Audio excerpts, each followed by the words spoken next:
ଯେ ଆଜି ମହାରାଜ ଆଉ ପ୍ରଭୁ ଯୀ ସମସ୍ତେ ବିଜି ଅଛନ୍ତି। ତେଣୁ ଆଜି ଆମେ ଟିକେ କଣ କରିବା ନା ଉପଦେଶ ଅମୃତ ରିଭିଜନ କରିଥିଲେ ନା। ତ ମାଧୁର୍ଯ୍ୟ ଦେବୀ ରିଭିଜନ ଚାଲିଛି, ସରିଗଲାଣି। ଆମେ ଉପଦେଶ ଅମୃତ ରିଭିଜନ କରୁଥିଲେ, ତ ଆଉ ଟିକେ ମନେ ପକେଇଦବା। ତିନିଟା ଶ୍ଲୋକ ଆମେ ରିଭିଜନ କରିଥିଲେ, ପ୍ରଥମ ତିନିଟା ବୋଧେ। ତ ବହୁତ ଦିନ ହେଇଗଲାଣି। ତ ଉପଦେଶ ଅମୃତ ଆମେ କଣ ଡିସ୍କସନ କରିଥିଲେ? ଉପଦେଶ ଅମୃତ କାହା ପାଇଁ? ଏଇଟା ଉପଦେଶ ଅମୃତ ଭଳିଆ ଲାଗିବ। ଯୋଉମାନେ ଭକ୍ତି ସାଧନ କରୁଛନ୍ତି ତାଙ୍କ ପାଇଁ ଉପଦେଶ ଅମୃତ ଭଳିଆ ଲାଗିବ। ସାଧାରଣ ଜଗତ ଲୋକମାନଙ୍କୁ ତ ଉପଦେଶ ଅମୃତ ଭଳିଆ ଲାଗିବନି। ତେଣୁ ଏଇଟା ଭକ୍ତ ମାନଙ୍କ ପାଇଁ ରୂପ ଗୋସ୍ୱାମୀ ଗୋଟେ ବହି ଲେଖିଛନ୍ତି, ଯେ ଉପଦେଶ ଅମୃତ ବହି। ଉପଦେଶ ଅମୃତ ଉପଦେଶ କିଏ ଦେଇଥିଲେ? ଆମେ ଶୁଣିଥିଲେ ଯେ ମହାପ୍ରଭୁ ନିଜେ ହିଁ ଉପଦେଶ ଅମୃତର ଉପଦେଶ ଦେଇଥିଲେ। ଶୁଣାଯାଏ ଯେ କଣ ଆମର ଶିକ୍ଷାଷ୍ଟକମ୍ ମହାପ୍ରଭୁଙ୍କ 8ଟା ଶ୍ଲୋକ ନିଜେ କହିଥିଲେ। ତା ବାଦ ଉପଦେଶ ଅମୃତ ବି ଗୋଟେ ଯେତିକି ସବୁ ଶ୍ଲୋକ ଅଛି, ଯୋଉ ଉପଦେଶ ଦେଇଥିଲେ ଯେତେବେଳେ ମହାପ୍ରଭୁ ଟୋଟାଲ 48 ବର୍ଷରୁ 24 ବର୍ଷ ଗୃହସ୍ଥ ଲୀଳା କଲେ, ଆଉ 24 ବର୍ଷ ସନ୍ନ୍ୟାସ ଲୀଳା କଲେ। ସେ 24 ବର୍ଷରୁ ପୁଣି 6 ବର୍ଷ କଣ କଲେ ନା ବୁଲିଲେ ବୃନ୍ଦାବନ, ସାଉଥ ଇଣ୍ଡିଆ। ଆଉ ରହିଲା 18 ବର୍ଷ। 18 ବର୍ଷରୁ 12 ବର୍ଷ ପୁରା ସମ୍ପୂର୍ଣ୍ଣ ରୂପରେ ସେ କଣ କରିଥିଲେ ନା, ସେ ଯୋଉ ଭାବ ଆସ୍ୱାଦନ କରିବାକୁ ଆସିଥିଲେ, ଲୀଳା ଅବତରଣ କରିଥିଲେ, ତାଙ୍କର ମୁଖ୍ୟ ଉଦ୍ଦେଶ୍ୟ ଥିଲା ସେ ଭାବ ଲୀଳା ଆସ୍ୱାଦନ କରୁଥିଲେ ତାଙ୍କର ଲାଷ୍ଟ ସମୟରେ। ସେ ଲାଷ୍ଟ ସମୟରେ ସେ ଯେତେବେଳେ ସବୁ ଆସ୍ୱାଦନ କରନ୍ତି ତାଙ୍କର ମୁଖ୍ୟ ମୁଖ୍ୟ ପରିକର ମାନଙ୍କ ସାଙ୍ଗରେ, ଯୋଉ ତାଙ୍କର 3.5 ପରିକର ଥିଲେ, ମେନଲି ସ୍ୱରୂପ ଦାମୋଦର ରାୟ ରାମାନନ୍ଦ ଏମାନଙ୍କ ସାଙ୍ଗରେ। ତ ସେତେବେଳେ ସେ ପୁରା ଭାବ ବେଶରୁ ଗୋଟେ ଥର କଣ ହେଲା, ଭାବ ବେଶରେ ଆସ୍ୱାଦନ କରୁଥିଲେ। ତାପରେ ଯେତେବେଳେ ତାଙ୍କର ସ୍ମୃତି ହେଲା, ବାହ୍ୟ ସ୍ମୃତି ହେଲା, ସେ ସମସ୍ତଙ୍କୁ ବସେଇକି ଗୋଟେ ଉପଦେଶ ପ୍ରଦାନ କରିଥିଲେ ଯେ ଏଇ ଯୋଉ ଶ୍ଲୋକରେ ଯେତେ ସବୁ ବର୍ଣ୍ଣନା ଅଛି, ଏ କରିବା ସାଧନ ଭକ୍ତିରେ କଣ କଣ ଆମକୁ ଆଗକୁ ଆଗକୁ ନେଇପାରିବ। ସେ ଯୋଉ ସବୁ ଉପଦେଶ ଦେଇଥିଲେ, ସେ ତାକୁ ଶ୍ଲୋକ ଆକାରରେ ଆମର ରୂପ ଗୋସ୍ୱାମୀ ଗୋଟେ ବହି ଲେଖିଲେ। ତାର ନାଁ ହେଲା ଉପଦେଶାମୃତ। ଉପଦେଶାମୃତରେ ପ୍ରଥମ 3ଟା ଶ୍ଲୋକରେ ଦେଖିଲେ ଯେ କିଛି ଭକ୍ତିର କଥା କିଛି କୁହାହେଇନି। ପ୍ରଥମ ଶ୍ଲୋକରେ କଣ କହିଲା ନା, ବାଚ ବେଗମ ମନସ କ୍ରୋଧ ବେଗମ। ଯୋଉ ଯୋଗୀ ମାନେ, ଜ୍ଞାନୀ ମାନେ ଯେମିତି ସବୁ ପ୍ରାକ୍ଟିସ କରନ୍ତି, ମନକୁ କଣ୍ଟ୍ରୋଲ କର, ଯିବାକୁ କଣ୍ଟ୍ରୋଲ କର, କ୍ରୋଧକୁ କଣ୍ଟ୍ରୋଲ କର, ଏ ବିଷୟରେ ଇନଷ୍ଟ୍ରକ୍ସନ ଦିଆଯାଇଛି। ତାପରେ ଦ୍ଵିତୀୟ ଶ୍ଲୋକରେ କଣ କହିଲେ?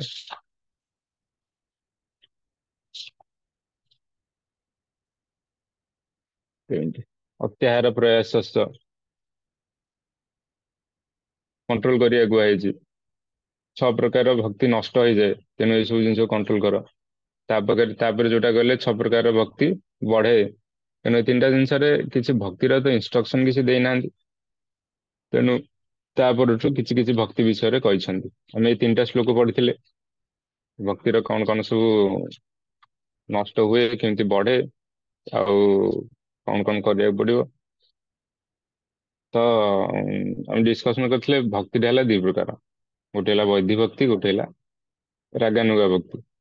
ବୈଧି ଭକ୍ତିରେ କଣ ହୁଏ ନା, ଯୋଉମାନେ ବୈଧି ଭକ୍ତି ଆମେ ମାନେ ଯୋଉ ପାଳନ କରୁଛେ, ଆମର କିଛି ଭଗବାନଙ୍କ ପ୍ରତି କିଛି ଆସକ୍ତି ଉତ୍ପନ୍ନ ହେଇନି, କୌଣସି ରାଗ ନାହିଁ ତାଙ୍କ ପ୍ରତି। ରାଗ ମାନେ କିଛି ଅନୁରାଗ ତାଙ୍କ ପ୍ରତି ନାହିଁ। ବିନା ଅନୁରାଗରେ ଆମେ ଶାସ୍ତ୍ରର ନିୟମ ମାନିକି, ଯେ ଯଦି ଏମିତି ନ କରିବା ତାହେଲେ କଣ ହବ, ନର୍କ ଯିବାକୁ ପଡିବ, ଆମେ ଯୋଉ ପାପ କରିଛେ ଭୋଗିବାକୁ ପଡିବ, ଭଗବାନ ବି ଭଜନ କରିବାକୁ ପଡିବ, ଭଗବାନଙ୍କୁ ଭଜନ ନ କଲେ ଆଉ କିଛି ଅନ୍ୟ ଗତି ହିଁ ନାହିଁ। ଆଉ କିଛି କାହା ଦ୍ଵାରା ଆମେ ଆମର ଯୋଉ ପାପ ଅଛି ଆଉ ତାକୁ ଦୂର କରିପାରିବାନି, କିମ୍ବା ଧାମକୁ ଭଗବତ ଧାମକୁ ଯାଇପାରିବାନି।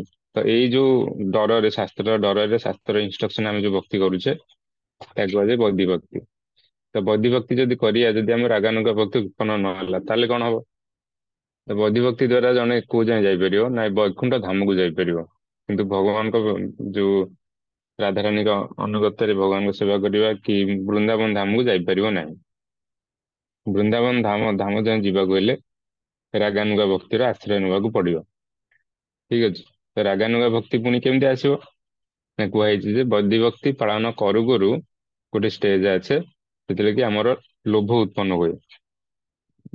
ସେ ଲୋଭ ହିଁ ଆମକୁ ରାଗାନୁଗା ଭକ୍ତିରେ ପ୍ରବେଶ କରାଏ। ଭଗବାନଙ୍କ ପ୍ରତି ଗୋଟେ ଅନୁରାଗ ଆସେ, ଯୋଉ ଲୋଭ ଉତ୍ପନ୍ନ ହୁଏ, ଯୋଉଟା କି ଆମକୁ ରାଗାନୁଗା ଭକ୍ତିରେ ପ୍ରବେଶ ଦିଏ। ରାଗାନୁଗା ଭକ୍ତି କଣ?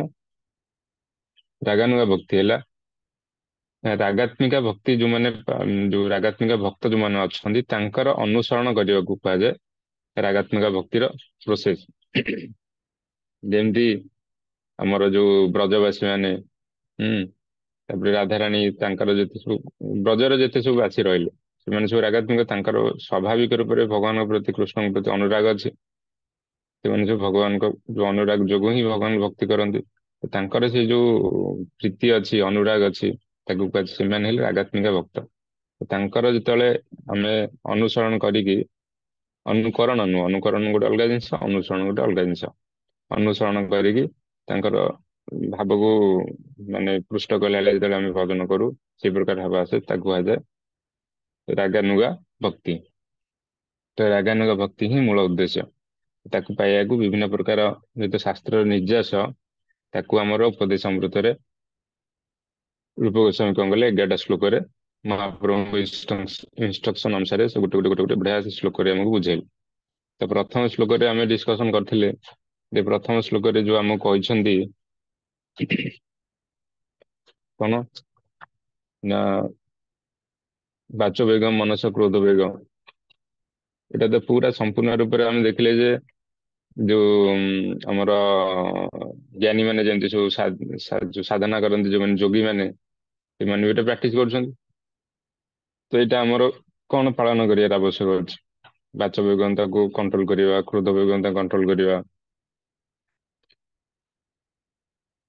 ତ ଏଠି କହୁଛନ୍ତି ଯେ ଭକ୍ତି ତ ଗୋଟେ ଜିନିଷ ଯୋଉଟା କି ଆମେ ପାଳନ କରୁଛେ, ଯୋଉଟା କି ସହଜରେ ନଷ୍ଟ ହୁଏନି। ଆମେ ଶୁଣିଥିଲେ କର୍ମ କଲେ ନଷ୍ଟ ହେଇଯାଏ, ଜ୍ଞାନ ଦ୍ଵାରା ଯୋଉଟା ପ୍ରାପ୍ତ ହେଇଥାଏ ତାକୁ ନଷ୍ଟ ହେଇଯାଏ, କିନ୍ତୁ ଭକ୍ତି କେବେ ନଷ୍ଟ ହୁଏନି, ଏଇଟା ବି ଆମେ ଶୁଣିଥିଲେ। ତ ଏସବୁ ଜିନିଷ ଆମର ପାଳନ କରିବାରେ କଣ ଆବଶ୍ୟକ ଅଛି? ଭକ୍ତି ନଷ୍ଟ ହୁଏନି। ଆଉ ଗୋଟେ ଜିନିଷ ଆମେ ବାଧୁଜ୍ୟ କାନ୍ଦ ବିନେରେ ଆଉ ବହୁତ ଥର ଶୁଣିଛେ, ଅପରାଧ ଯୋଗୁ ଏଟା ପୁରା ସମ୍ପୂର୍ଣ୍ଣ ରୂପେ ଆବୃତ ହେଇଯାଏ। ସେ ଅପରାଧ ଆମକୁ ଏସବୁ ଜିନିଷ ପାଳନ କରିବାକୁ ପଡିବ। ନହେଲେ କଣ ହବ, ତାର ଉଦାହରଣ ବି ଆମେ କରିଥିଲେ, ବହୁତ ଡିସକସନ ହେଇଛି, ଯେମିତି ଭରତ ମହାରାଜ, ତାଙ୍କର ସିନା ଶରୀର ଚାଲିଗଲା, ଶରୀର ହେଇଗଲା, ଗୋଟେ ହରିଣ ରୂପ ଧରିଲେ, ତାପରେ ଜଡ ଭରତ ରୂପ ଧରିଲେ, ଶରୀର ଧରିଲେ, କିନ୍ତୁ ତାଙ୍କର ଭକ୍ତି ନଷ୍ଟ ହେଇନଥିଲା।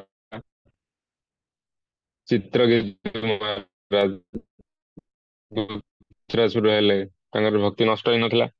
ତେଣୁ ଭକ୍ତି ନଷ୍ଟ ହୁଏ, କିନ୍ତୁ ଅପରାଧରୁ ବଞ୍ଚିବାକୁ ହେଲେ ଗୋଟେ ହେଲା, ଅପରାଧରୁ ବଞ୍ଚିବାକୁ କଣ କଣ କରିବାକୁ ପଡିବ, ତାକୁ ଇନଷ୍ଟ୍ରକ୍ସନ ଦେଲେ। ଠିକ ଅଛି। ତ ପ୍ରଥମ ଶ୍ଲୋକର କାରଣ କଣ ହେଲା, ଯୋଉଟା ଦିଆଯାଇଛି, ଯୋଉଟା ଜ୍ଞାନୀ ଆଉ ଯୋଗୀ ମାନଙ୍କୁ ଇନଷ୍ଟ୍ରକ୍ସନ ଟା ରୂପ ଗୋସ୍ୱାମୀ କଣ୍ଟ୍ରୋଲ କରିବ। ବାଚମ ଯୋଉ ମାନସିକ ବେଗ କଣ୍ଟ୍ରୋଲ କରିବ, ବାଚିକ ବେଗ କଣ୍ଟ୍ରୋଲ କରିବ, ହୁଁ, ଜିହ୍ବା ବେଗ କଣ୍ଟ୍ରୋଲ କରିବ, ଉଦର ଉପସ୍ଥ ବେଗ କଣ୍ଟ୍ରୋଲ କରିବ, ନା ଆମକୁ ଅପରାଧରୁ ବଞ୍ଚିବାକୁ, ଆଉ ଭକ୍ତିଟା ଯେମିତି ଆବୃତ ନ ହେଇଯିବ, ସେଇ ସବୁ ଜିନିଷରୁ ବଞ୍ଚିବାକୁ। କାହିଁକି ନା ଯଦି ଆମେ ଭକ୍ତି ଅଳ୍ପ ଅଳ୍ପ କରୁ ଯଦି ଠିକ ଅଛି ଶାସ୍ତ୍ର ବିଧାନ ଅନୁସାରେ, କିନ୍ତୁ ଯଦି କଣ କରିବା, ଅଳ୍ପ ରୋଜଗାର କରୁଥିବା, ଖର୍ଚ୍ଚ କରୁଥିବା ଅଧିକ, ତାହେଲେ କଣ ହବ, ଲସ୍ ହେଇଯିବ। କିଛି ରୋଜଗାର କରୁଥିବା, ଏପଟେ ଅପରାଧ କରୁଥିବା ବୈଷ୍ଣବଙ୍କ ଚରଣରେ, ଆଉ ସ- ଭଗବାନଙ୍କ ନିକଟରେ, ବୈଷ୍ଣବଙ୍କ ନିକଟରେ, ଭଗବାନଙ୍କ ନିକଟରେ ଅପରାଧ କଲେ ତ ଆମେ ତାର ସଲ୍ୟୁସନ ତ ଜାଣିଛେ, ମାନେ ଯୋଉ ସେବା ଅପରାଧର କେମିତି ନଷ୍ଟ ହୁଏ ସେଟା ତ ଆମେ ଶୁଣିଛେ, କିନ୍ତୁ ବୈଷ୍ଣବ ଅପରାଧ ଯୋଉଟା ହୁଏ ସେଇଟା ସହଜରେ ନଷ୍ଟ ହୁଏନି। ସେଟା ଯାଇକି ଆତ୍ୟନ୍ତିକ ଷ୍ଟେଜରେ, ଯାଇକି ଧୀରେ ଧୀରେ ଆତ୍ୟନ୍ତିକ ଷ୍ଟେଜରେ କେତେବେଳେ ଆସେ ନା, ଯେତେବେଳେ ଆମର ବସ୍ତୁ ସିଦ୍ଧି ହୁଏ, ଯେତେବେଳେ ଆମେ ଭଗବତ ଧାମକୁ ଯିବା। ତା ପୂର୍ବରୁ ପ୍ରେମ ପ୍ରତି ଅବସ୍ଥାରେ ବି ସେ ଯୋଉ ବୈଷ୍ଣବ ଅପରାଧର ଇଫେକ୍ଟ ରହେ, ତେଣୁ ବହୁତ ଭୟଙ୍କର। ତାକୁ ବଞ୍ଚିବାକୁ, ତାକୁ ପ୍ରତିରୋଧ କରିବାକୁ ମୂଳରୁ, ଯେତେବେଳେ ଆମେ ସାଧନା ଷ୍ଟେଜରେ ଅଛେ, ସାଧନା କ୍ରିୟା କରୁଛେ, ମୂଳରୁ ହିଁ ମୂଳ ଦୁଆ ଷ୍ଟ୍ରଙ୍ଗ କରିବାକୁ ପଡିବ। ହେଲେ ସେ ଜିନିଷ ଆମର କେବେ ଆସିବନି। ଆସିବନି କଣ, ଆମେ ବହୁତ ଦୂରରେ ହିଁ ରହିପାରିବା। ଯଦି ଏବେଠୁ ସେ ଜିନିଷ ନ ଜାଣିବା, ଉପଦେଶ ମୃତରେ ଇନଷ୍ଟ୍ରକ୍ସନ, ପ୍ରଥମ ଶ୍ଲୋକର ଇନଷ୍ଟ୍ରକ୍ସନ କାହିଁକି ଦିଆଯାଇଛି, ତାହେଲେ ଆମେ ସାଧନା କରୁଥିବା, ପ୍ରୋସେସ ରେ ଯାଉଥିବା, କିନ୍ତୁ ଏସବୁ ଜିନିଷ ଆମର ଭୁଲ ହଉଥିବ। ତେଣୁ ସେ ଭୁଲ ଟାକୁ ପ୍ରଥମରୁ ହିଁ ଜାଣିକି ତାକୁ ଆଡେଇବାକୁ ପଡିବ। ତ ପ୍ରଥମ ଶ୍ଲୋକରେ କହିଲେ ବାଚ ବେଗମ୍ ମନସଃ କ୍ରୋଧ ବେଗମ୍। ବାଚ ବେଗମ୍ କଣ ନା ଯୋଉ ବାଚିକ ବେଗ। କୌଣସି କହିଲା ବେଳେ ଆମେ ଏକ୍ସାଇଟେଡ ହେଇକି କଣ କଣ ସବୁ କହିଦଉଛେ। ଆମର ଜେନେରାଲ ମାନେ ଯଦି ବାଚ ବେଗ ଥିବ ସେତେବେଳେ କଣ ହଉଛି, ଆମର ତ ଗୋଟେ ଆସୁଛି ଗୌରବ ବୁଦ୍ଧି ଗୁରୁଦେବଙ୍କ ପ୍ରତି, ଭଗବାନଙ୍କ ପ୍ରତି, ବିଗ୍ରହଙ୍କ ପ୍ରତି ଏମିତି ଆସୁଛି ନା। କିନ୍ତୁ ବୈଷ୍ଣବ ପ୍ରତି ଆମର ସେଇ ଗୌରବ ବୁଦ୍ଧିଟା ଆସେନି। ତମେ ଯଦି ସାଂସାରିକ ଭାବରେ ସାଂସାରିକ ଲୋକମାନଙ୍କ ଗୋଟେ ବାଚ ବେଗ ଥିବ, ସେଇଟା ତ ଯଦି କୌଣସି ପ୍ରକାର ପାପ ହେଲା ସେ ତ ପାପ ହେଇଯିବ। କିନ୍ତୁ ସେଇ ଜିନିଷଟା ଯଦି ଆମ ଭିତରେ ଥିବ, ସେଇଟା କଣ ହୁଏ ବେଳେ ବେଳେ ଆମେ ବୈଷ୍ଣବ ମାନଙ୍କ ସାଥିରେ ବି ମିଶୁଛେ, ସେ ବେଗଟା ସେଇଠି ବି ପ୍ରକଟ ହେଇଯାଇପାରେ। ଅଭ୍ୟାସ ଥିବ ସେଇ ଜିନିଷଟା, ସେଠି ପ୍ରକଟ ହେଇଯିବ। ପ୍ରକଟ ହେଲେ କଣ ଆମର ଅପରାଧ ହେଇଯିବ। ସାଧାରଣ ଲୋକମାନଙ୍କ ପାଖରେ ତ କରୁଥିଲେ କିଛି ହଉନଥିଲା, ସେଥିରେ ଆମେ ଅଭ୍ୟାସ ପରିଣତ ହେଇଯାଇଥିଲା। କିନ୍ତୁ ସେଇଟା ଯେତେବେଳେ ଆମେ ବୈଷ୍ଣବ ଜଗତକୁ ଆସିଲେ, ହୁଁ ବୈଷ୍ଣବ ମାନଙ୍କ ୱାର୍ଲଡକୁ ପ୍ରବେଶ କଲେ, ତ ତାଙ୍କ ବୈଷ୍ଣବ ମାନଙ୍କ ସାଥିରେ ମିଶିଲେ, ତ ସେତେବେଳେ ସେଇ ବେଗଟା କଣ ହବ ଏଠି, ଯେତେବେଳେ ପ୍ରକଟ ହବ, ଯେତେବେଳେ ଗୋଟେ ଦେଖାଯିବ, ସେତେବେଳେ ଆମର ଅପରାଧ କରିବ। ତ ସେଇଥିପାଇଁ କୁହାଯାଇଛି ଏଇ ସବୁ ଜିନିଷକୁ ବାଚ ବେଗଟାଙ୍କ ମୂଳରୁ କଣ କରିବ, ମୂଳରୁ ହିଁ ତାକୁ କଣ୍ଟ୍ରୋଲ କରିବ। ଯେ ଉଦାହରଣ ଦେଇଥିଲେ ବାଚ ବେଗରେ କଣ କଣ ଅସୁବିଧା ହେଇଥିଲା, ଶାସ୍ତ୍ରରେ ସବୁ ପ୍ରମାଣ ଅଛି। ଦ୍ରୌପଦୀ ଦ୍ରୌପଦୀଙ୍କ ଯୋଗୁ ସେ ଯୋଉ କହିଦେଇଥିଲେ ନା, ଯେତେବେଳେ ଆମର ଯୋଉ ଦୁର୍ଯ୍ୟୋଧନ ଆସିଥିଲା, ତାକୁ କହିଥିଲେ ଅନ୍ଧର ପୁଅ ଅନ୍ଧ। ବାଚ ବେଗକୁ କଣ୍ଟ୍ରୋଲ ନ କରି କହିଦେଇଥିଲେ, ତା ଯୋଗୁ ବହୁତ ବଡ ଅନର୍ଥ ହେଇଯାଇଥିଲା। ସେ ସେଇ ଜିନିଷଟାକୁ ମନ ଭିତରେ ରଖିଦେଇଥିଲା, ସେ ଅପମାନ ଟାକୁ। ତା ଯୋଗୁ ବହୁତ ବଡ ଅନର୍ଥ ହେଇଥିଲା। ତାପରେ ସୀତା ଦେବୀ, ସେଠି ବି ଗୋଟେ ଇନସିଡେଣ୍ଟ ହେଇଥିଲା, ଲକ୍ଷ୍ମଣଙ୍କୁ କହିଦେଇଥିଲେ। ତ ଏସବୁ ଏକ୍ଜାମ୍ପଲ ଆମେ ଶୁଣିଛେ। ତାପରେ ଆମର ଜଣେ ଗୁରୁବର୍ଗ, ଆମର ଭକ୍ତି ହୃଦୟ ବନ ଗୋସ୍ୱାମୀ ମହାରାଜଙ୍କ କଥା ଶୁଣିଥିଲେ। ସେ ପୂର୍ବ ଜନ୍ମରେ ବି ଗୁରୁ ଅପରାଧ କରିଥିଲେ, ଆଉ ଏଇ ଜନ୍ମରେ ବି ଯେତେବେଳେ ଶିଲ ସରସ୍ୱତୀ ପ୍ରଭୁପାଦ ତାଙ୍କୁ ପଠେଇଥିଲେ ବିଦେଶରେ ଆସିଲା ପରେ, ସେ ଜଷ୍ଟ କିଛି ଖାଲି ବିଶେଷ ଅପରାଧ କରିନାହାନ୍ତି, ଖାଲି କହିଦେଇଥିଲେ ମଠ ମନ୍ଦିର କରିବାଟା କଣ ଆବଶ୍ୟକ ଅଛି। ସେ ତାଙ୍କ ଗୁରୁଦେବଙ୍କ ମନୋଭାବ କିଛି ବୁଝିପାରିନଥିଲେ। ସେ କାହିଁକି ମଠ ମନ୍ଦିର କରିଛନ୍ତି, ଆଗରୁ ତ ସମସ୍ତେ ଗଛ ମୂଳରେ ରହିକି ଭଜନ କରୁଥିଲେ। ସେ ମଠ ମନ୍ଦିର କରିବାର ଉଦ୍ଦେଶ୍ୟ କଣ? ଏଇ ତ ସମସ୍ତେ ଖାଲି ଝଗଡା କରୁଛନ୍ତି, ତ ଉଦ୍ଦେଶ୍ୟ କଣ ମଠ ମନ୍ଦିର କରିବାର? ସେ ତାଙ୍କର ମନୋଭାବ ଜାଣି ପାରିନଥିଲେ। ଶିଲ ସରସ୍ୱତୀ ପ୍ରଭୁପାଦଙ୍କର ମନ କେବଳ ଦୁଃଖ ହେଇଯାଇଥିଲା, ତ ସେଇଠି ତାଙ୍କର ଗୁରୁ ଅପରାଧ ହେଇଯାଇଥିଲା। କେତେ ବଡ ଭୟଙ୍କର ଗୁରୁ ଅପରାଧ! ତାଙ୍କର ମନ କେବଳ ଦୁଃଖ ହେଇଗଲା। ସେ କହିଥିଲେ ମଠ ମନ୍ଦିର କରିବାର ଆବଶ୍ୟକ କଣ, ତ ସମସ୍ତେ ଝଗଡା କରୁଛନ୍ତି। କିନ୍ତୁ ପ୍ରଭୁପାଦ କୋଉ ଉଦ୍ଦେଶ୍ୟରେ କରିଥିଲେ? ଝଗଡା ତ ପେସେଣ୍ଟ ତ ଯେତେବେଳେ ଡାକ୍ତରଖାନା ଆସନ୍ତି ସମସ୍ତେ ରୋଗୀ, କିନ୍ତୁ ସେମାନେ ରୋଗୀ କି ନ ଦେଖି ଗୋଟେ ନୂଆ ପେସେଣ୍ଟ ଆସିଲା, ସେ ଦେଖିବ କି କ୍ୟାନସର ପେସେଣ୍ଟ ଅଛନ୍ତି, କିଏ କିଡନୀ ପେସେଣ୍ଟ ଅଛି, ତାଙ୍କୁ ଦେଖିବ? ସେ ଡକ୍ଟରକୁ ଦେଖିବ। ଡକ୍ଟର ଦେଖିନି ଯେ ଟ୍ରିଟମେଣ୍ଟ ହବ। ଯଦି ସେମିତି କିଛି ବ୍ୟବସ୍ଥା ନ ହେଇପାରିବ, ତାହେଲେ କଳି ଯୁଗରେ ଲୋକମାନେ ଯିବେ କୁଆଡେ? ଆଉ ତ ସେ ପରିବେଶ ନାହିଁ, କି ସେ ଗଛ ମୂଳେ ଯାଇ ଭଜନ କରିବାର ସେ ଇଏ ନାହିଁ। ତେଣୁ ମଠ ମନ୍ଦିର ତିଆରି କରିଥିଲେ। ତ ଏସବୁ ଜିନିଷର ଉଦ୍ଦେଶ୍ୟ ବହୁତ ଅଛି, ଉଦ୍ଦେଶ୍ୟ ଯଦି ବୁଝିପାରିନଥିଲେ ତାଙ୍କର ଅପରାଧ ହେଇଯାଇଥିଲା। ତାପରେ ସେ ହିମାଳୟ ଯାଇକି ତାକୁ ଜଣେ ଯେତେବେଳେ କହିଥିଲେ ଯେ ତମର ଏଇ ଗୁରୁ ଅପରାଧ ହେଇଛି, ତମ ପୂର୍ବ ଜନ୍ମରେ ବି ଏମିତି ଅପରାଧ କରିଥିଲ, ତେଣୁ ଏଇ ଜନ୍ମରେ ବି ପୂର୍ବ ଜନ୍ମରେ ବି ତୁମେ ସନ୍ନ୍ୟାସୀ ଥିଲ, ଅପରାଧ କରିଥିଲ, ତେଣୁ ତମର ମୁକ୍ତି ହେଲାନି, ଉଦ୍ଧାର ହେଲାନି। ଏଇ ଜନ୍ମରେ ବି ତୁମେ ଗୁରୁ ଅପରାଧ କରିଛ। ସେ ଜାଣିପାରିଲେ କହିଲେ ସତ କଥା ତ। ତାପରେ ତାର ଉପାୟ ବାହାର କରିକି ସେ ଚାରିଧାମ ଚାଲି ଚାଲି ଚାଲି ଚାଲି ପରିକ୍ରମା କଲେ। ତାପରେ ତାଙ୍କର ସ୍ୱପ୍ନରେ ପ୍ରଭୁପାଦ ଆସିଲେ, ତାଙ୍କ ଅପରାଧ କ୍ଷମା କଲେ। ତାପରେ ତାଙ୍କର ଅପରାଧ କ୍ଷମା ହେଇଥିଲା। ତ ବାଚ ବେଗମ୍, ବାଚ ବେଗମ୍ ମାନେ ଜଷ୍ଟ ଖାଲି ତାଙ୍କ ମନରେ କଷ୍ଟ ହେଇଥିଲା ଏ ବାଚ ବେଗମ ଯୋଗୁ, ଯୋଉ ଦ୍ୱାରା କି ଗୋଟେ ବଡ ଅପରାଧ ହେଇଯାଇଥିଲା, କିନ୍ତୁ ବଞ୍ଚିଗଲେ କୌଣସି ପ୍ରକାର। ତେଣୁ ଏସବୁ ଜିନିଷକୁ ଆମେ ଦୂରେଇ ରହିବାକୁ ପଡିବ। ତାପରେ ବାଚ ବେଗମ୍ ମନସହ, ମନର ବେଗ। ମନର ବେଗର କଣ ଏକ୍ଜାମ୍ପଲ ଦେଇଥିଲେ? ମନର ବେଗକୁ କେମିତି କଣ୍ଟ୍ରୋଲ କରିବା, ମାନେ ମାନସିକ ରୂପରେ ଆମେ ଚିନ୍ତା କରି କରୁଥିବା। ଗୋଟେ କଣ ଇନସିଡେଣ୍ଟ ହେଇଗଲା, ତାକୁ ମାନସିକ ସ୍ତରରେ ଆମେ ଚିନ୍ତନ କରୁଥିବା। ଚିନ୍ତନ କଲେ କଲେ ଆସ୍ତେ ଆସ୍ତେ ଆସ୍ତେ ଆସ୍ତେ କଣ ହବ, ଯୋଉ ମନରେ ଚିନ୍ତନ କଲେ କଣ ହୁଏ ନା, ସେ ପୁଣି କାର୍ଯ୍ୟରେ ପରିଣତ ହେଇଯାଏ।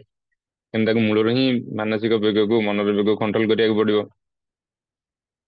ଯେମିତି ଆମେ ଏକ୍ଜାମ୍ପଲ ଶୁଣିଥିଲେ ଯେ ଅଜାମିଳର, ଅଜାମିଳ କଣ କଲା, ଜଙ୍ଗଲକୁ ଯାଇଥିଲା। ସେ ଦୃଶ୍ୟ ଦେଖି ଦେଖି ପଳେଇ ଆସିଲା, କିନ୍ତୁ ମନରେ ଚିନ୍ତନ କଲା ଗଲା କଲା ଗଲା, ତାପରେ ତାକୁ କଣ ହେଲା, ତାର ପୁଣି କାର୍ଯ୍ୟରେ ପରିଣତ ହେଇଗଲା। ହୁଁ। ତେଣୁ ଭାଗବତ ଗୀତାରେ ଗୋଟେ ଶୁଣିଥିଲା ନା, ଧ୍ୟାୟେତ ବିଷୟଂ ପୁଂସା ସଙ୍ଗସ୍ତେଷୁ ପଜାୟତେ। ତେଣୁ ତାକୁ ମୂଳରୁ ହିଁ ମାନସିକ ବେଗକୁ କଣ୍ଟ୍ରୋଲ କରିବାକୁ ପଡିବ। ନହେଲେ ସେ କଣ କରିବ, ନା ଅନର୍ଥ ହିଁ ସୃଷ୍ଟି କରିବ, ଯୋଉଟା କି ଆମର ଭକ୍ତିରେ ବାଧା ଦବ। ମାନସିକ ବେଗ ଗଲା। ତାପରେ କ୍ରୋଧ ବେଗ। କ୍ରୋଧର ବେଗ। କ୍ରୋଧର ବେଗରେ ଗୋଟେ ଫେମସ ଆମର ଆମେ ଟପିକ ଶୁଣୁଛେ, ଯୋଉ ଅମ୍ବରୀଶ ମହାରାଜ ଆଉ ଦୁର୍ବାସା ଋଷି। ଦୁର୍ବାସା ଋଷି ତ ଭୟଙ୍କର ରୂପରେ କ୍ରୋଧ, ମାନେ ପରମ ତପସ୍ୱୀ, କିନ୍ତୁ କ୍ରୋଧୀ, ବହୁତ କ୍ରୋଧୀ। ତ ତାଙ୍କ ଯୋଗୁ ତାଙ୍କୁ କେତେ କଷ୍ଟ ଭୋଗିବାକୁ ପଡିଥିଲା। କୋଟା କୋଟି ବୁଲିଲେ, ଲାଷ୍ଟ ଅମ୍ବରୀଶ ମହାରାଜ କ୍ଷମା କରିବା ଯୋଗୁ ତାଙ୍କର ଅପରାଧ ଭଞ୍ଜନ ହେଲା, ରକ୍ଷା ପାଇଗଲେ। କିନ୍ତୁ କ୍ରୋଧ ବେଗ ବି ବହୁତ ଭୟଙ୍କର। ତାପରେ ଜିହ୍ବା ବେଗ। ଜିହ୍ବା ବେଗରେ ଆମେ କଣ କରିଥିଲେ ନା, ଜିହ୍ବା ବେଗକୁ କଣ୍ଟ୍ରୋଲ କରିକି ଆମକୁ ସବୁବେଳେ ଭଗବାନଙ୍କୁ ପ୍ରସାଦ ଅର୍ପଣ କରିକି ପ୍ରସାଦ ହିଁ ପାଇବାକୁ ପଡିବ। ଖାଲି ଜିହ୍ବା କଣ୍ଟ୍ରୋଲ ହବ, ଆଉ ତାକୁ କଣ୍ଟ୍ରୋଲ କରିବାର ଆବଶ୍ୟକ ଅଛି। ହୁଁ। ତାପରେ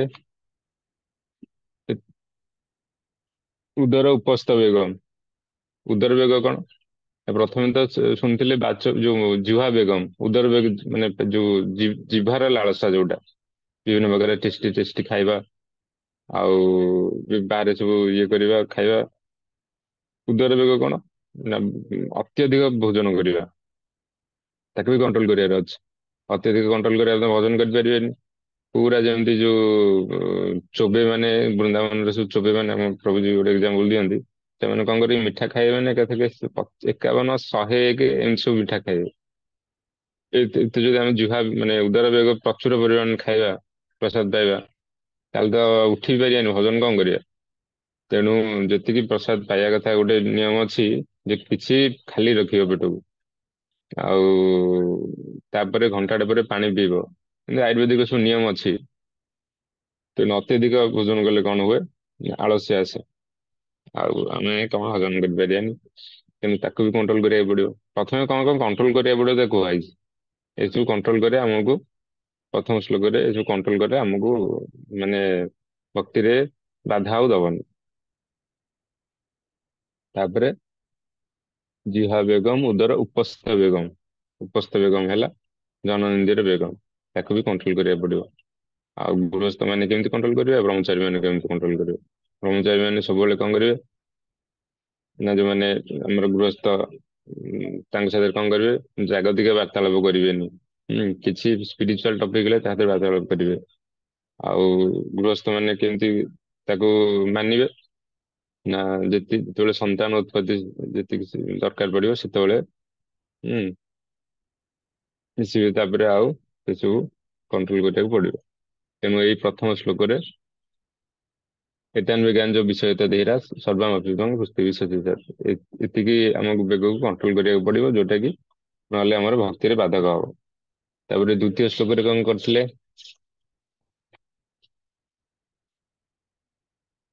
ଦ୍ଵିତୀୟ ଶ୍ଲୋକ ଥିଲା ଅତ୍ୟାହାର ପ୍ରୟାସସ୍ୟ ପ୍ରଜଳ୍ପ ନିୟମ ଗ୍ରହ ଜନସଂଗସ୍ୟ ଲୌଲ୍ୟସ୍ୟ ଷଡ଼ଭିର୍ ଭକ୍ତି ବିନଶ୍ୟତି।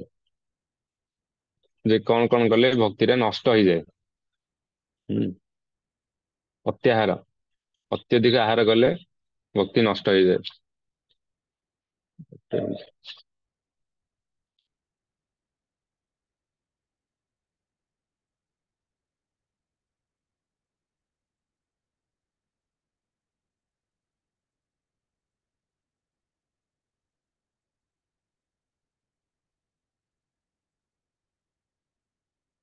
ହୁଁ।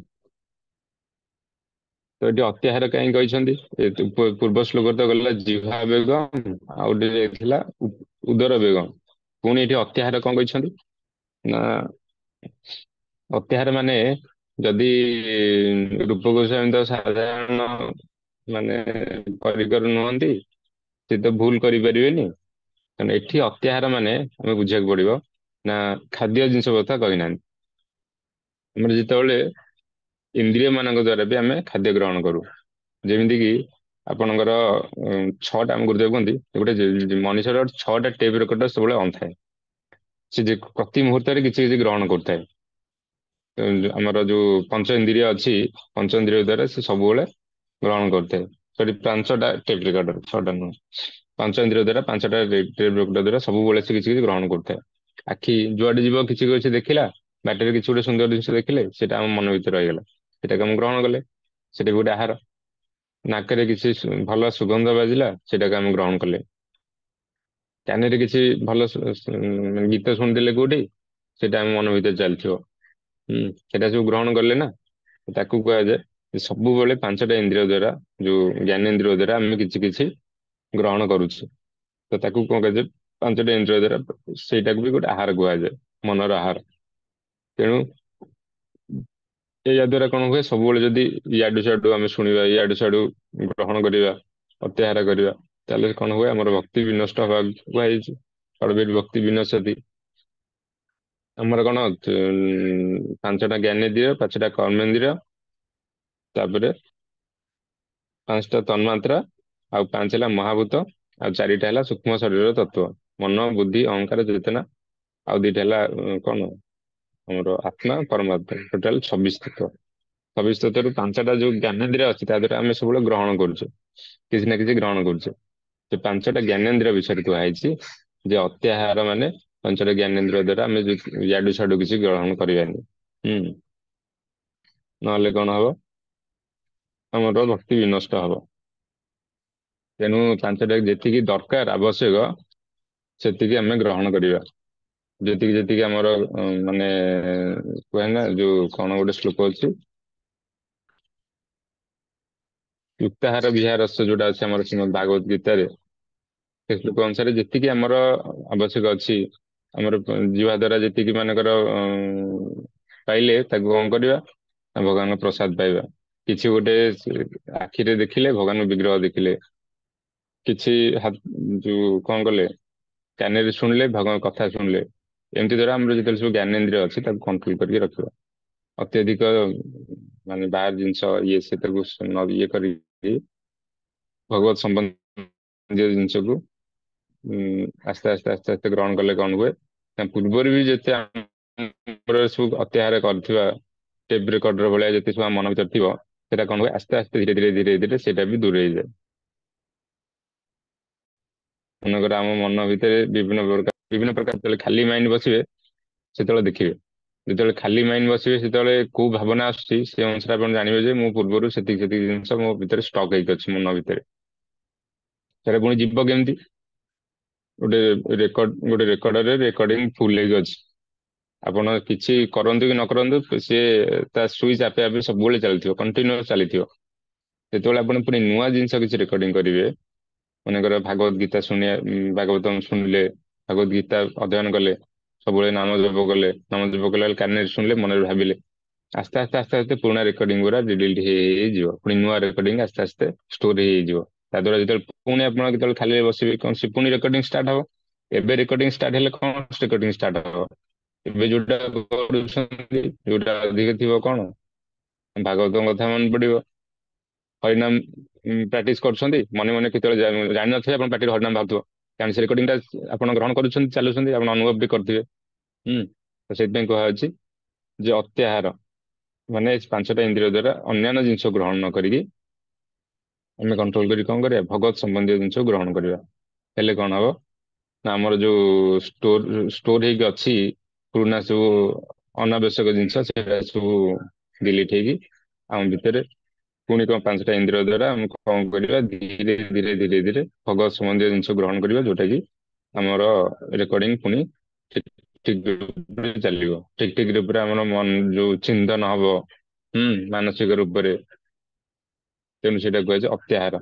ପ୍ରୟାସ ଶସ୍ୟ, ପ୍ରୟାସ ଶସ୍ୟରେ କଣ କହିଲେ ନା, ଯୋଉ ଜ୍ଞାନୀ, କର୍ମୀ, ଯୋଗୀ, ଏମାନେ ଯୋଉ ସବୁ ପ୍ରୟାସ କରନ୍ତି, ସେ ପ୍ରୟାସକୁ ମନା କରାହେଇଛି। ଜ୍ଞାନୀ ମାନେ କଣ ପ୍ରୟାସ କରନ୍ତି, ତିନି ପ୍ରକାର ଜ୍ଞାନ ଅଛି, ତତ୍ପଦାର୍ଥ, ତ୍ୱମ୍ ପଦାର୍ଥ, ଜୀବ ବ୍ରହ୍ମ ଐକ୍ୟ ଜ୍ଞାନ। ତେଣୁ ତତ୍ପଦାର୍ଥ, ତ୍ୱମ୍ ପଦାର୍ଥ, ଏସବୁ ଜିନିଷକୁ କିଛି କିଛି ଜାଣିବା ଦରକାର। ଜୀବ ବ୍ରହ୍ମ ଐକ୍ୟ ଜ୍ଞାନ, ଏସବୁ ଜିନିଷ କିଛି ଜାଣିବା ଆବଶ୍ୟକ ନାହିଁ। ଜ୍ଞାନୀ ମାନେ ଯୋଉଟା ସବୁ ବହୁତ ପ୍ରୟାସ କରନ୍ତି, ତାକୁ ଛାଡିବ। କର୍ମୀ ମାନେ, କର୍ମର ପ୍ରୟାସ କଣ ନା, କର୍ମର ପ୍ରୟାସ ମାନେ ଯେମିତି ଆମେ ଗୃହସ୍ଥ ଯୋଉ ଅଛେ, ଫ୍ୟାମିଲି ଅଛି, ଫ୍ୟାମିଲି ପାଇଁ ତ ଆମକୁ କିଛି କର୍ମ କରିବାକୁ ପଡିବ, କିଛି ସଂଗ୍ରହ କରିବାକୁ ପଡିବ। କେତେବେଳେ ବିବାହର ହେଲା, କେତେବେଳେ କିଛି ଆବଶ୍ୟକ ପଇଲା, ପାଠ ପଢିବାକୁ ହେଲେ, ତ ସେତିକି ଯାଏଁ ଆଲାଉ ଅଛି। ଆମର ଯେତିକିରେ ମାନେ ଭରଣ ପୋଷଣ ହବ, କିଛି ସଞ୍ଚୟ ଅଳ୍ପ କିଛି, ତ ସେତିକି ଯାଏଁ ଆଲାଉ ଅଛି। ସେତିକି ଆମେ ପ୍ରୟାସ କରିବା। ତାଠୁ ଏଠି ମନା କରାଯାଇଛି କଣ କର୍ମର ପ୍ରୟାସ ନା ଅତ୍ୟଧିକ ପ୍ରୟାସ ଯୋଉମାନେ କରନ୍ତି। ମାନେ ଯଦି ଆମର ମାସକୁ 50,000 ଆମର ମାନେ ସଂସାର ଚଳି ଯାଉଛି ତ ଆମେ ଚେଷ୍ଟା କରିବା ଯେ ନା 1,00,000 ଟଙ୍କା ନହେଲେ ହବନି। ଆଉ ଟିକେ ଗୋଟେ ମହଲା ଅଛି ଆଉ ଦି ମହଲା ଘର କରିବା। ବ୍ୟାଙ୍କ ବାଲାନ୍ସ 10 ଲକ୍ଷ ଅଛି 50 ଲକ୍ଷ କରିବା। ବାଇକ ରେ ଚଳି ଯାଉଛି କିନ୍ତୁ ମୋର ଗୋଟେ 4 ହ୍ୱିଲର ଦରକାର। ଏଇ ଯୋଉ ଜିନିଷକୁ ଅତ୍ୟଧିକ ପ୍ରୟାସ କରିକରି ଦିନ ରାତି ଲାଗିକି ରହିବାକୁ ତାକୁ କୁହାଯାଏ ଅତ୍ୟାହାର। ସେତିକିରେ ଆମ ଆବଶ୍ୟକ ପୂରଣ ହେଇଯାଉଛି ଅଳ୍ପ କିଛି ସଞ୍ଚୟ ସେତିକି ଆମେ ପ୍ରୟାସ କରିବା ତାଠୁ ଅଧିକ ହେଲେ କଣ ହବ ଏଟା କୁହାଯାଏ ଅତ୍ୟାହାର କର୍ମର ଯୋଉ କର୍ମର ପ୍ରୟାସ ଅତ୍ୟଧିକ କର୍ମର ପ୍ରୟାସ। ତାପରେ ଯୋଗୀ ମାନେ ବହୁତ ପ୍ରୟାସ କରନ୍ତି। ପ୍ରୟାସ ଋଷି ବହୁତ ପ୍ରକାର ଯୋଗ ସାଧନ କରି ବହୁତ ପ୍ରୟାସ କରି ଲାଭ କଣ ହେଲା ତେଣୁ ଆମକୁ ଯୋଗର ପ୍ରୟାସକୁ ମନା କରାଯାଇଛି। ଅତ୍ୟାହାର ପ୍ରୟାସ ପ୍ରଜଳ୍ପ ମାନେ ଇଆଡୁ ସିଆଡୁ ସବୁ ପ୍ରଜଳ୍ପ କରିବା। ଭକ୍ତି ବିହୀନ ଯେତେ ସବୁ କଥା ରହିଲା ତାକୁ କୁହାଯାଏ ପ୍ରଜଳ୍ପ ତେଣୁ ତାକୁ ବି ଛାଡିବାକୁ କୁହାଯାଇଛି। ଆଉ ମେନଲି ପ୍ରଜଳ୍ପ କାହିଁ ମାନେ ପ୍ରଜଳ୍ପ ତ ବିଭିନ୍ନ ପ୍ରକାର ଅଛି ତା ଭିତରୁ ମୂଳ ଜିନିଷ ଟା କଣ ହୁଏ ନା ଯେତେବେଳେ ମହାରାଜ ମାନେ କହନ୍ତି ଯଦି ମାତାଜୀ ମାନେ ଏକାଠି ବସନ୍ତି ସେତେବେଳେ କଣ ହୁଏ ପ୍ରଜଳ୍ପ ଯୋଉ ଷ୍ଟାର୍ଟ ହୁଏ ତାର ଆଦି ନଥାଏ କି ଅନ୍ତ ନଥାଏ। ତେଣୁ ସେ ସବୁ ଜିନିଷକୁ ମୂଳରୁ ତ୍ୟାଗ କରିବେ। ହୁଁ ତାପରେ ଅନ୍ୟାନ୍ୟ ଯେତେ ସବୁ ପ୍ରଜଳ୍ପ ଅଛି ତାକୁ ସବୁ ଭକ୍ତି ବି ମାନେ ବାହାରର ତାକୁ ସବୁ ଛାଡିବେ। ନିୟମ ଆଗ୍ରହ କଣ ନା ଆମର ଯେତିକି ଏଲିଜିବିଲିଟି ଅଛି ଆମର ଯେତିକି ଭକ୍ତିର ଅଧିକାର ଗୋଟେ ଜିନିଷ ସେ ୱାର୍ଡ ହେଲା ଅଧିକାର। ଅଧିକାରର ଉପରକୁ କେବେ ଚେଷ୍ଟା କରିବାନି ଅଧିକାରର ତଳକୁ କେବେ ଚେଷ୍ଟା କରିବାନି। ତାକୁ କୁହାଯାଏ ନିୟମ ଆଗ୍ରହ। ହୁଁ ଅଧିକାର ଉପରକୁ ମାନେ କଣ ନା ଆମର ଅଧିକାର କିଛି ଗୋଟେ ଅଛି ଯେ ଆମେ ନିଷ୍ଠା ସ୍ତରରେ ପହଞ୍ଚିନି। କିମ୍ବା ଆମର ଅଧିକାର ଗୋଟେ ଏକ୍ଜାମ୍ପଲ ଆମର ଅଧିକାର ହେଲା ଆମେ ମାନେ ଯୋଉ ରସ ଶାସ୍ତ୍ର ଯେତେ ଅଛି ତାକୁ ଅଧ୍ୟୟନ କରିବାର ଅଧିକାର ଆମର ସୃଷ୍ଟି ହେଇନି ତିଆରି ହେଇନି ଅଧିକାର ଆସିନି ଏପର୍ଯ୍ୟନ୍ତ। ଆମେ କଣ କରିବା ଆମ ଅଧିକାରକୁ ଉପରକୁ ଯାଇକି ଆମେ ଏବେ ଭାଗବତ ପଢିବା ଗୀତା ଭାଗବତ ମାନେ ଶୁଣିବା ଗୀତା ପଢିବା ଏସବୁ ଜିନିଷରେ ଆମ ଅଧିକାର ଅଛି ଆମେ ପଢୁଛେ। କିନ୍ତୁ ରସଶାସ୍ତ୍ର ଦଶମ ଅଧ୍ୟାୟରେ ସେ ଯୋଉ ଲୀଳା ଆମେ କଣ କରିବା ଆମର ଅଧିକାର ହେଇନି ଆମେ କଣ କରିବା ଧରିକି ବସିବା ପଢିବା ପଢେଇଲେ କଣ ହବ କିଛି ବୁଝିପାରିବାନି ଆଉ ସବୁ ଅନର୍ଥ ଜାତ ହବ। ମାନେ ବିଭିନ୍ନ ପ୍ରକାର ମନକୁ ଅନ୍ୟ ସବୁ ଭାବନା ଆସିବ।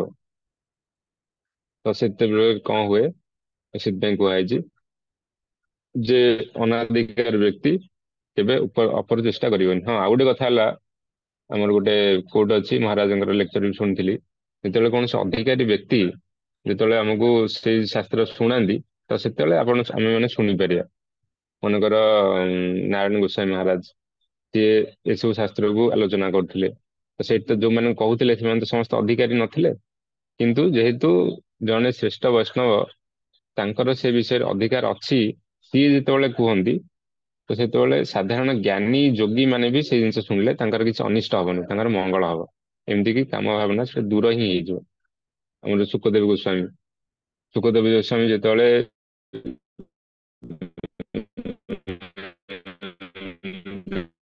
ପରୀକ୍ଷିତ ମହାରାଜଙ୍କୁ କହୁଥିଲେ ରାସଲୀଳା କଥା କହୁଥିଲେ ସେତେବେଳେ ତ ସମସ୍ତେ ଆଉ ପରୀକ୍ଷିତ ମହାରାଜଙ୍କ ଭଳିଆ ସବୁ ଭକ୍ତ ଲୋକ ନଥିଲେ ଏଠି ସବୁ ଜ୍ଞାନୀ ଯୋଗୀ ସମସ୍ତେ ଥିଲେ କିନ୍ତୁ କାହାର ତ ଅମଙ୍ଗଳ ହେଲାନି ସୁଖଦେବ ଗୋସ୍ୱାମୀ ନିଜେ ହିଁ ସେ ଭାଷା ଆଲୋଚନା କରୁଥିଲେ। ତେଣୁ ଏଠି ଗୋଟେ ଆମକୁ ବିଚାରକୁ ଦେଖିବାକୁ ପଡିବ ଯେତେବେଳେ ଅଧିକାରୀ ବ୍ୟକ୍ତି ଯେତେବେଳେ ସେ କଥା କହୁଥିବେ ତ ସେତେବେଳେ ଆମେମାନେ ବସିକି ଶୁଣିପାରିବା ନିଜେ ଅଧ୍ୟୟନ କରିବା କି ଅନଧିକାର ଭିତରେ ଅଧ୍ୟୟନ କରିବା ସେଇଟାକୁ ଯେତେବେଳେ ଆମେ ଚେଷ୍ଟା କରିବା ସେଇଟା କୁହାଯାଇଛି ନିୟମାଗ୍ରହ ଉଚ୍ଚ ମାନେ ଅଧିକାରଠୁ ଉପରକୁ ଅଧିକାରଠୁ ତଳୁକୁ କଣ ମାନେ ଆମର ଏବେ ଅଧିକାର ହେଲାଣି ଆମେ ଭଜନ କରିବା ଭାଗବତ ପଢିବା ଆମେ ଅଧିକାରରୁ ନିମ୍ନକୁ ଆସିକି କଣ କରିବା ଅଶ୍ୱଥତ ଗଛ ପୂଜା କରିବା ତାପରେ ଯୋଉ ଦିନ ରାତି ଲାଗିବା ଗୋଡସେବାରେ ଯେତେ ସବୁ ଛୋଟ ଛୋଟ ଇଏ ଅଛି ତାକୁ ବି ପ୍ରାକ୍ଟିସ କରିବାନି ହେଲେ କଣ ହବ ନିୟମାଗ୍ରହ ହବ ଆମର ଯଦି ଅଧିକାର ଆସିଲାଣି ଆମେ ଆଗକୁ ଅଧିକ ବଢିବା ଫର ଏକ୍ଜାମ୍ପଲ ଆପଣ ଚିନ୍ତା କରନ୍ତୁ ଆପଣ ମନେକର ଏବେ କ୍ଲାସ 10ରେ ପାଠ ପଢୁଛନ୍ତି ଠିକ ଅଛି ଏ କ୍ଲାସ 10 ପିଲାଟେ ଯଦି କଣ କରିବ ନା ଆମର ଯୋଉ ପି ଏଚ ଡି ପାଠ ପି ଏଚ ଡି ପାଠରେ ସେ ଯୋଉ ଅଛି ଥେସିସ୍ ସେ ଯଦି କଣ ପି ଏଚ ଡି ର ଥେସିସ୍ ତ ସେ ପଢି ପାରିବନି କି ଇଂଲିଶରେ ଲେଖା ହେଇଛି ସେ ତ ପଢିପାରିବ କିନ୍ତୁ ପଢିକି ସେ thesis ର ସାରାଂଶ ଟା କଣ ବୁଝିବ? ତାର ସିଲେବୁଲ ହେଇନି, କିଛି ବୁଝିପାରିବ କି? ତା ମୁଣ୍ଡ ପାଗଳ ହେଇଯିବ। ସେ କଣ ଲେଖା ହେଇଛି କିନ୍ତୁ ପଢି ପାରୁଛୁ, ସେ କଣ କଣ ଲେଖା ହେଇଛି, ଶ୍ଲୋକ ଯାହା ଲେଖା ହେଇଥିବ ୱାର୍ଡ ବାଇ ୱାର୍ଡ ତ ପଢି ପାରିବ ନା, sentence Bai sentence, paragraph paragraph ପଢି ପାରିବ, କିନ୍ତୁ କିଛି ବୁଝିପାରିବ କି? ତା ମୁଣ୍ଡରେ କିଛି ପଶିବନି, କାରଣ ସେ ଅଧିକାର ଆସିନି। ତାକୁ ଅଧିକାରକୁ ଧୀରେ ଧୀରେ ଧୀରେ ଧୀରେ ଯିବାକୁ ପଡିବ। ଗଲେ ସେ ଯେତେବେଳେ ସେ ଷ୍ଟେଜକୁ ଆସିବ ତାର ସେ PhD ର ଜିନିଷ ଟା ବୁଝିପାରିବ। କିମ୍ବା ଗୋଟେ ଦଶମ କ୍ଲାସ ର ପିଲାଟି, ସେ କଣ କରିବ ନା କ୍ଲାସ 2 ର ପାଠ ବସିକି ପଢିବ। ତା କଣ କରିବେ? ମୂର୍ଖ ବୋଲି କହିବେନି? ତୁ ତ ଦଶମ ଶ୍ରେଣୀର ଅଧିକାରୀ ହେଲେଣି, ତୁ ଆଗକୁ ଆଗକୁ ପଢିବୁ, ସେଇ କ୍ଲାସ ଟା କେମିତି କ୍ଲିୟର କରିବୁ, ତା ଉପରକୁ ଯିବୁ, ସେଥିପାଇଁ ପ୍ରାୟୋରିଟି ଦେବା, ସେଥିପାଇଁ ସମୟ ଦେବା ନା। ସେ ଯଦି ଦ୍ୱିତୀୟ କ୍ଲାସ ତୃତୀୟ କ୍ଲାସରେ ପାଠ ବସିକି ପଢିବ, ସେଟା ନିୟମାଗ୍ରହ ହେଇଗଲା। ତ ସେଇଟା ବି ଗୋଟେ ଭୁଲ। ତେଣୁ ତାକୁ ବଞ୍ଚିକି ରହେ ଜନସଂଘର୍ଷ, ଅତ୍ୟଧିକ ଜନସଂଘ, ଯୋଉଟା ବିଷୟୀ, ମାୟାବାଦୀ, ଦୁରାଚାରୀ, ଏମାନଙ୍କଠୁ ସଂଘକୁ ଦୂରେଇ ରହିବ। ତାପରେ ଜନସଂଘର୍ଷ ପରେ ଲୌଲଞ୍ଚ, ଲୋଭ, ବାସନା, ଚଞ୍ଚଳତା, ଏସବୁ ଜିନିଷ ଦୂରରେ ରହିବ। ଷଡ଼ବିର ଭକ୍ତି ବିନଶ୍ୟତି, ଏସବୁ ଜିନିଷ କଲେ ଭକ୍ତି ବିନଷ୍ଟ ହୁଏ। ଏଇଗଲା 2ୟ ନମ୍ବର ଶ୍ଲୋକ, କଣ କଣ କଲେ ଭକ୍ତି ବିନଷ୍ଟ ହୁଏ। ସେଟା 40 ହେଇଗଲା। ତାପରେ 3ୟ ନମ୍ବର ଶ୍ଲୋକ ଆମେ କଣ ଡିସ୍କସନ କରିଥିଲେ? ଉତ୍ସାହ ନିଶ୍ଚାତ ଧୈର୍ଯ୍ୟ ତତ୍ତৎ କର୍ମ ପ୍ରବର୍ତ୍ତନାଥ ସଙ୍ଗତ ଆଜ୍ଞା ଶତବୃତ୍ତି ଷଡ଼ବିର ଭକ୍ତି ପ୍ରସିଦ୍ଧ୍ୟତି। ହୁଁ। ଯେ କଣ କଣ କଲେ ଭକ୍ତି ଟା ବଢିବ, ବୃଦ୍ଧି ହବ? ଉତ୍ସାହ ରହିବା ଦରକାର। ତାପରେ ନିଶ୍ଚୟ, ଏଇଟା ବୋଧେ ଆମେ ଡିସ୍କସନ କରିନେ, ରିଭିଜନ କରିଥିଲି ମୋର ମନେ ପଡୁନି। ଏଇଟା ଆଉ ଗୋଟେ କ୍ଲାସରେ ଆଉ ଟିକେ କଣ କଣ ପଢିଥିଲେ ଟିକେ ଡିସ୍କସନ କରିବା। ତାପରେ ଆଉ କେତେବେଳେ ସମୟ ମିଳିଲେ ଆମେ 4ଥ ନମ୍ବର ଶ୍ଲୋକ, 4ଥ ନମ୍ବର ଶ୍ଲୋକଟା ହେଲା ଦଦାତି ପ୍ରତିଗୃହ୍ଣାତି ଗୁହ୍ୟମ୍ ଆଖ୍ୟାତି ପୁଚ୍ଛତି ଭୁଙ୍କ୍ତେ ଭୁଜୟତି ଚୈବ ଷଡ଼ବିର୍ବୃତ୍ତି ଲକ୍ଷଣ। ଏଇଟା ଭକ୍ତିର ଲକ୍ଷଣ କଣ କହିଲେ, କିନ୍ତୁ ଲକ୍ଷଣରେ କଣ କହିଲେ? ଦଦାତି ପ୍ରତିଗୃହ୍ଣାତି, ଯୋଉ ଆମର ବୈଷ୍ଣବ ମାନଙ୍କ ପ୍ରତି କେତେ ଶ୍ରଦ୍ଧା ଅଛି, କେତେ ମାନେ ତାଙ୍କ ପ୍ରତି ଅନୁରାଗ ଅଛି, ଏସବୁ ବିଷୟ କାହିଁ କହିଲେ? ଆମର ଶିଲ ପ୍ରଭୁପାଦଙ୍କର ଗୋଟେ ବଢିଆ କଥା ଅଛି, ସେଟା ଡିସ୍କସନ କରିବା। କେତେବେଳେ ଆମକୁ ସମୟ ମିଳିଲେ, ସୁଯୋଗ ମିଳିଲେ, ଆମେ ଉପଦେଶ ଭିତରେ ଏଇ ସବୁ ଶ୍ଲୋକକୁ ଆଉଥରେ ଆଉଥରେ ରିଭିଜନ କରିକି ମନେ ପକେଇବା। ଠିକ ଅଛି, ଆଜି ସମୟ ହେଇଗଲାଣି 7ଟା 40। ଆଜି ମହାରାଜ ପ୍ରଭୁଜୀ ସମସ୍ତେ ଟିକେ ବ୍ୟସ୍ତ ଥିଲେ, ସେଥିପାଇଁ ଆଜି କ୍ଲାସ ହେଇପାରିଲାନି। ରିଭିଜନ କ୍ଲାସ କଲେ, କାଲିଠୁ ମହାରାଜ କ୍ଲାସ କରିବେ। ଠିକ ଅଛି, ଆଉ ସମୟ ମିଳିଲେ ଆମେ ଏଇଟା ଡିସ୍କସନ କରିବା। ହରେ କୃଷ୍ଣ।